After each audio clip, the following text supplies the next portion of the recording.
ترى كثيرا منهم يتولون الذين كفروا لبئس ما قدمت لهم أنفسهم أن سخط الله عليهم وفي العذاب هم خالدون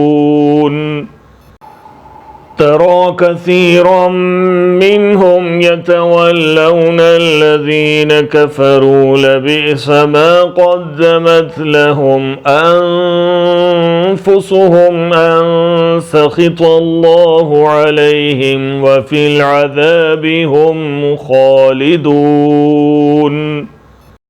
तुम देखोगे उनमें से अक्सर को कि दोस्ती रखते हैं उन लोगों से जिन्होंने कुफ्र किया। यकीनन बुरा है जो कुछ आगे भेजा है उन्होंने खुद अपनी जानों के लिए कि नाखुश हुआ अल्लाह उनसे और अज़ाब में वो हमेशा मुब्तला रहेंगे।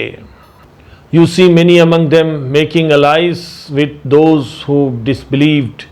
Evil indeed is that which they have sent forward for their own selves, that Allah is angry with them and in the punishment they will abide eternally.